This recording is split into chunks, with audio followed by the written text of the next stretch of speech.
बिस्मिल्लाहिर्रहमानिर्रहीम, अस्सलाम वालेकुम। मैं हूं शकील कुरेजा। पाकिस्तान तहरीक इंसाफ की जो फाइनल कॉल है 24 नवंबर की, 5 दिन उसमें बाकी हैं प्रैक्टिकली, और उनकी जो तैयारियां हैं बड़े ज़ोर शोर से जारी हैं। बिलखुसूस केपी जो है वो इसका मरकज़ बना हुआ है। इजलास पे इजलास हो रहे हैं और अहद व पैमान हो रहे हैं, ये सारी चीज़ें वहाँ पर हो रही हैं, नई नई हिदायत आ रही हैं। और पंजाब के अंदर जो है वहाँ भी सूरत हाल कोई तहरीक इंसाफ के लिए अच्छी नहीं है। हस्ब तवक्को वहाँ पर क्रैकडाउन का आगाज़ हो गया। और आज इमरान खान साहब ने एक और पैगाम दिया है ओवरसीज़ पाकिस्तानीज़ के लिए, वो बड़ा इंपॉर्टेंट है, वो भी आपके सामने रखते हैं। जबकि अली अमीन गंडापुर साहब जो है, या तहरीक इंसाफ कह लें, ऑब्वियसली इमरान खान साहब की हिदायत के मुताबिक काम करते हैं। वो मज़ाकरात का जो दरवाज़ा है उसको उन्होंने बंद नहीं किया। एक अहम इजलास होने जा रहा है एपेक्स कमेटी सूबाई जो है, आपको याद होगा नेशनल एक्शन प्लान के तहत फिर एपेक्स कमेटियाँ बनी, विफाकी भी थी और सूबाई भी थी। तो सूबाई का जो इजलास होगा उसमें गंडापुर साहब होंगे, ऑब्वियसली कोर कमांडर वो भी वहाँ मौजूद होते हैं। तो गंडापुर साहब ने मुज़ाकरात का दरवाज़ा बंद नहीं किया। मुज़ाकरात के लिए वो अब भी तैयार हैं। शायद वो अपनी इस कॉल से पहले हतमी कोशिश करने की एक यानी इंदिया दे रहे हैं। तो इन सारी चीज़ों के ऊपर बात करते हैं, मिला के देखते हैं इनको कि आगे पिक्चर क्या बन रही है। पाकिस्तान तहरीक इंसाफ के केपी के अंदर मुसलसल इस एहतजाज को लेकर, यानी ये लॉन्ग मार्च की कॉल को, इजलास दर इजलास हो रहे हैं। कल भी इजलास हुए, आज भी इजलास हुए, कल भी होंगे, और ये रोज़ाना की बुनियाद पर होंगे। उसमें कोई फैसले हो रहे हैं, जिम्मेदारियाँ दी जा रही हैं, तैयारियों का जायज़ा लिया जा रहा है। मुख्तलिफ जो रीजन्स हैं उनके लोगों के साथ, उनके पार्लियामेंटेरियंस के साथ, चाहे वो सूबाई हों या विफाक के हों, उन सब के साथ मिलकर जिम्मेदारियाँ तफवीज़ की जा रही हैं, उनकी रिपोर्ट्स ली जा रही हैं और नई हिदायत जो हैं वो भी जारी की जा रही हैं। इस सारे अमल के अंदर बुशरा बीबी का जो रोल है वो आपको बड़ा वाज़ेह तौर पर नज़र आ रहा है और वो मौजूद बहस बना हुआ है। एक तरफ उसकी जहाँ सताइश हो रही है, वहाँ उससे कुछ प्रॉब्लम्स भी हो रही हैं पाकिस्तान तहरीक इंसाफ को। उसकी बुनियादी वजह यह है कि बुशरा बीबी का पॉलिटिक्स से कोई ताल्लुक़ नहीं है। एक तो ये बात है, और दूसरी चीज़ जो उनका बुनियादी बताया गया उनका रोल, वो था पैगाम देना, इमरान खान साहब के पैगाम को पार्टी तक पहुंचाना। लेकिन अब जो अंदर से खबरें आ रही हैं कि वो पैगाम की बजाय अहकामात दे रही हैं, हिदायत दे रही हैं, और विद पेनल्टी, यानी कि वो ये कह रही हैं कि आपको ये काम करना पड़ेगा, जो कि बड़ी सख्त यानी कि डेडलाइंस हैं, और अगर नहीं होता तो फिर उसकी सज़ा भी वो तजवीज़ कर रही हैं। मसलन उनकी जानिब से कहा गया कि जो MNA होगा वो 10,000 बंदे लाएगा और जो MPO होगा वो 5,000 बंदे लाएगा, और दूसरा वो उनका जो काफिला होगा दूसरों के काफिलों के साथ मिक्स नहीं होगा, वो अलग अलग रहेंगे, और वो अपनी गाड़ियों के अंदर से उनकी यानी वीडियोस बना के क्लिप्स वो शेयर किए जाएंगे। यानी इतनी सख्त मॉनिटरिंग। यहाँ एक नुक्ता मैं आपके सामने सिर्फ एक नुक्ता रख दूँ, जब भी कोई इस किस्म का एहतजाज होता है, इवन माजी में पाकिस्तान तहरीक इंसाफ भी करती रही, शायद सबसे ज़्यादा एहतजाज उन्होंने अगर पिछली दहाई में देखा जाए 2014 से लेकर ऑनवर्ड 24 आ गया, इस 10 साल के अरसे में सबसे ज़्यादा एहतजाज पाकिस्तान तहरीक इंसाफ ने किए हैं। तो उसके अंदर एक चीज़ बड़ी कॉमन थी, वो ये था कि एहतजाज के अंदर जो शमूलियत होती है, जो शिरकत होती है, वो एक वॉलंटियर के तौर पे होती है। यानी आपकी वाबस्तगी है अपनी पार्टी के साथ, आप उनके मंशूर को पसंद करते हैं, आपकी जमात है और आप चाहते हैं कि उन तमाम बातों पर अमल हो जो आपका लीडर कह रहा है, तो वो अज़ खुद उसमें शामिल होते हैं। अगर आप उसको इस तरीके से ट्रीट करेंगे कि आप अगर ये नहीं करेंगे तो फिर, अब ये बुशरा साहिबा ने कहा, बुशरा बीबी ने, कि जो ये काम नहीं करेगा उसका पार्टी में कोई गुंजाइश नहीं, उसको पार्टी से निकाल दिया जाएगा, और जो 24 से पहले गिरफ्तार होगा उसकी भी पार्टी में कोई जगह नहीं है, उसको भी पार्टी से निकाल दिया जाएगा, और आइंदा टिकट और ओहदे कोई चीज़ नहीं मिलेगी। इस चीज़ के ऊपर पाकिस्तान तहरीक इंसाफ के अंदर कोई बहस जारी है कि इनमें थोड़ी नरमी लाई जाए चीज़ों में, क्योंकि आप डंडे के जोर के ऊपर लोगों को एहतजाज में शामिल नहीं कर सकते। आप उनको प्यार से, मोहब्बत से, जो उनका पुराना तरीका है उसके मुताबिक कर सकते हैं। बहरहाल ये एक हिस्सा है पाकिस्तान तहरीक इंसाफ की डिबेट का। उसकी वजह यह है कि जब इतना बड़ा गोल होता है, इतना बड़ा मकसद होता है, अब पूरे मुल्क की कॉल है, बल्कि पूरी दुनिया की कॉल है, मैं आता हूँ उसके ऊपर, पूरे मुल्क से अगर कॉल हो तो उसमें मुख्तलिफ आवाज़ें होती हैं, मुख्तलिफ आरा होती हैं, हर तरह के लोग होते हैं हर जगह पर, तो इख्तिलाफी आवाज़ें पाई जाती हैं, इसमें कोई शुबा नहीं है। बट अगर ये ज़रूरत से ज़्यादा बढ़ जाएँ तो फिर इस क्रिटिकल टाइम के अंदर वो बहुत बड़ा चैलेंज बन जाती हैं, जो कि बज़ाहिर इस वक्त लग रहा है पाकिस्तान तहरीक इंसाफ के अंदर इसकी वजह से एक टर्बुलेंस है, थोड़ा इर्ताश जो है वो पैदा हो रहा है। तो ये बुशरा बीबी का रोल है। कल इजलास हुआ बड़ा अहम, और गंडापुर साहब ने उसकी सरबराही भी की, और इस इजलास के अंदर उन्होंने ये कहा कि हर सूरत हमने बानी की तरफ से फ़ाइनल कॉल आ चुकी और हमारी तैयारी मुकम्मल है, हर सूरत इस्लामाबाद जाना है और मुतालबात मंजूर किए बगैर, करवाए बगैर वापसी कोई नहीं होगी, ये उन्होंने कह दिया। फिर वहाँ पे जो नारे लगे उसके ऊपर बहुत ज़्यादा बहस हुई। नारे थे सबीलुना सबीलुना, अल जिहाद अल जिहाद। अब इसके बारे में उर्फ़ आम में कहा जाता है कि जिहाद के हवाले से जब जिहाद यानी किताल वाली बात होती है तो वहाँ पे ये नारे लगाए जाते हैं। तो इसको ये जो हुकूमत है वो इसको लिटरल मीनिंग में ले रही है कि जैसे ये यानी कि आज उस्मा बुखारी जो कि पंजाब की वज़ीर इत्तलात हैं, उन्होंने इस पर गुफ्तगू की, उन्होंने कहा जी ये अल जिहाद किसके खिलाफ जिहाद करना चाहते हैं? विफाक के खिलाफ, अपनी रियासत के खिलाफ। तो वो ये कह रही हैं कि अगर ये ऐसा करेंगे तो फिर इनके साथ जो ट्रीटमेंट होगा वो कल अदम TTP वाला होगा। उसकी वजह वो कहते हैं ये खवारिजियों का एजेंडा है, तो जो खवारिजियों वाला काम करेगा उनके साथ सलूक भी वही होगा, खवारिज वाला। तो बहरहाल इधर से ये एक जिसको कहते हैं ना बड़ी पॉलिसी धमकी आई है, ये जवाब आया है पंजाब हुकूमत की जानिब से। अमूमी तौर पे विफाक हो या पंजाब हो, मरियम साहिबा चुप, शहबाज शरीफ साहब चुप, काबीना अरकान चुप, यानी कोई इसके ऊपर बात नहीं कर रहा। दो ही पॉसिबिलिटीज़ हैं, या उनकी तैयारी मुकम्मल है विफाक की या पंजाब की, या फिर उन्होंने हाथ खड़े कर दिए हैं। दोनों सूरतों में से कोई एक चीज़ तो हो सकती है कि 4 दिन का टाइम है, कोई लाए अमल नहीं है सिवाय इसके कि आज बिलाखिर विफाक ने फैसला कर लिया। और हस्ब मामूल जब भी पाकिस्तान तहरीक इंसाफ ने एहतजाज की कॉल दी तो एक काम ज़रूर करते हैं, चाहे वो पंजाब हो विफाक हो, वो क्या, वो 144 का निफाज कर देते हैं, जिसके तहत आप यहाँ पे जलसा, जुलूस, मजहबी इज्तिमा, सियासी इज्तिमा 5 लोगों से ज़ायद इकट्ठे नहीं हो सकते। 144 का निफाज ऑलरेडी था, उसको एक्सटेंड कर दिया आप 2 माह के लिए। तो लिहाजा आप इस्लामाबाद के अंदर दाखिले की इजाज़त नहीं होगी किसी भी इज्तिमा को, किसी भी सियासी हो, मजहबी हो या जो भी हो, ये रैली हो, ज़ीरो। तो ये तो एक पहला कदम जो है विफाक ने उठा लिया, यानी कानून की आड़ में। अब तहरीक इंसाफ के लिए ये पहली रुकावट तो खड़ी हो गई, इसको कैसे अबूर करेंगे ये तो खैर आने वाला टाइम बताएगा। तो विफाक की सतह पर इसके अलावा और कुछ नहीं हो रहा, अभी खामोशी है। अंदर खाने उनकी प्लानिंग हो रही हो तो एक अलहदा बात है। अलबत्ता विफाक जो है उनको एक कंफर्ट जोन उनके लिए बना हुआ है, वो ये है कि वो भी सियासत करते आए हैं, पीपल्स पार्टी हो, नून लीग हो, 50 साल से ज़्यादा अरसा दोनों को हो गया। तो उनको इस चीज़ का पता है कि इतनी सख्त डेडलाइंस, यानी 9 दिन का टोटल टाइम मिला पाकिस्तान तहरीक इंसाफ को इसकी तैयारी और तमाम मराहिल को अबूर करने का। तो उनको ये मालूम है कि इस कलील वक्त के अंदर एक बहुत बड़ी यानी जो तहरीक है उसको जन्म देना नामुमकिन है।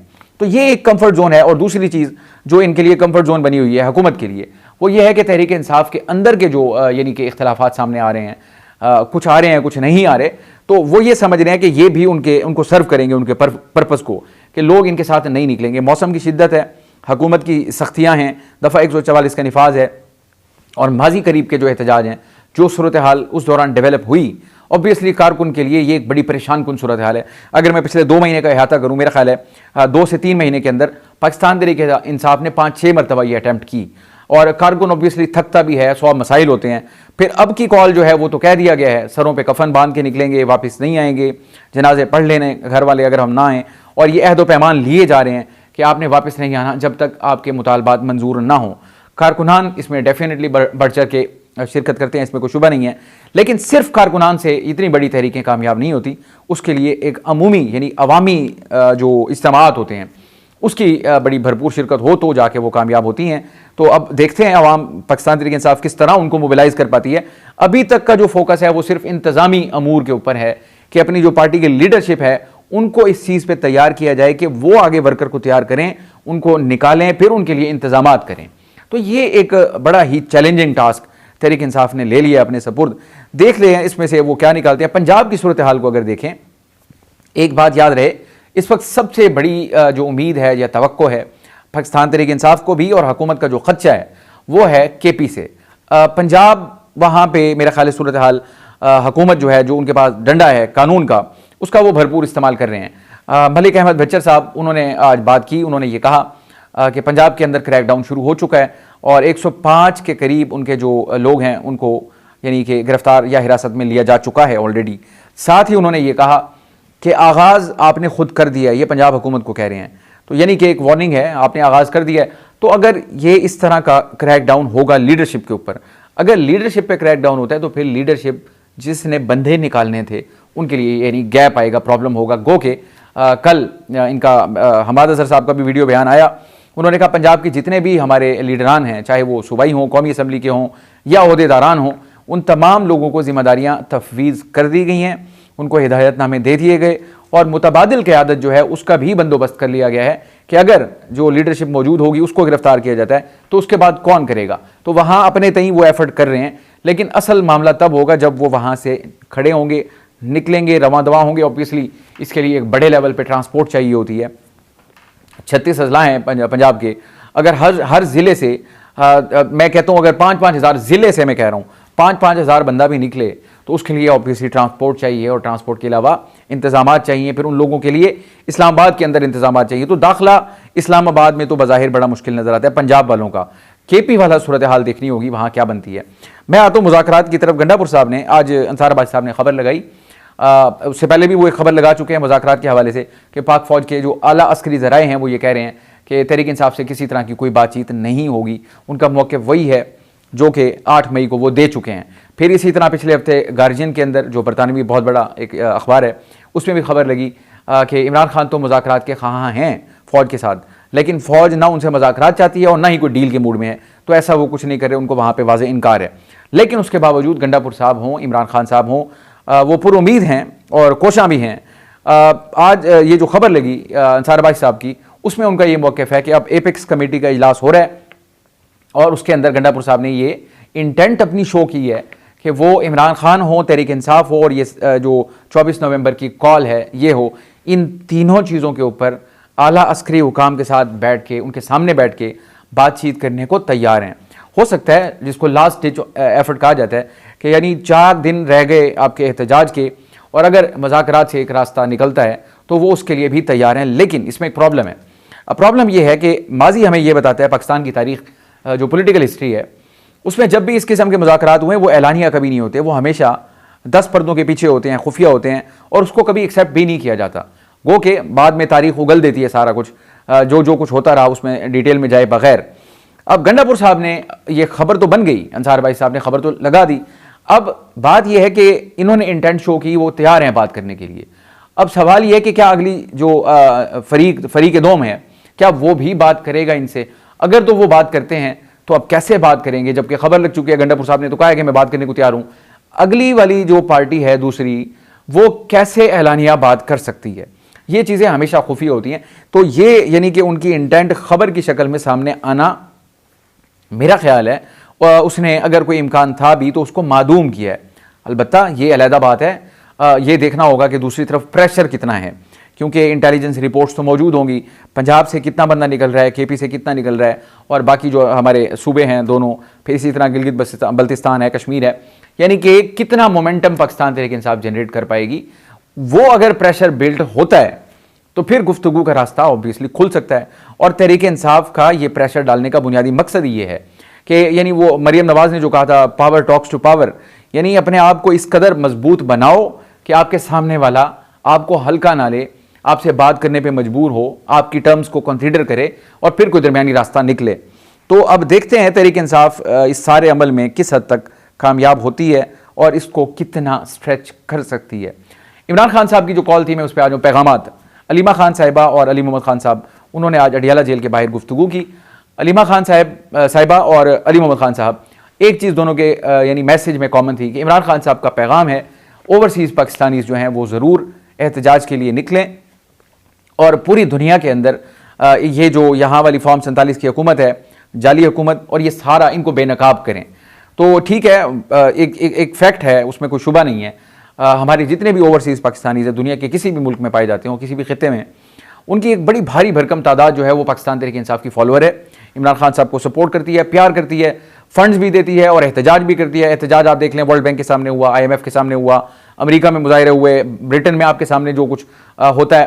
तो इनका एक बड़ा स्ट्रॉन्ग बेस जो है वो तहरीक इंसाफ का मौजूद है। अब इनकी एहतजाज की कॉल बहुत अच्छी बात है और उनको करना भी चाहिए, उनका हक है। लेकिन मैं यहाँ तवज्जो दिलाऊंगा 2 इलाकों का बिलखुसूस, क्योंकि उससे रिलेटेड खबर है आज। एक हमारे जो GCC में, गल्फ में, और एक सऊदी अरेबिया में। अब ये हैं काइंड ऑफ किंगडम्स, यहाँ के जो कवानीन हैं। अब आप देखें, ये जो हमारे पाबंदी लगी है UAE वीज़ों के ऊपर, पाकिस्तानियों के ऊपर बड़ी सख्त पाबंदियाँ लगी हैं वीज़ों की। अब ये एक इजलास हुआ था पाकिस्तान के जो सफ़ीर हैं UAE में, उनका और वहाँ के हुक्काम के दरमियान।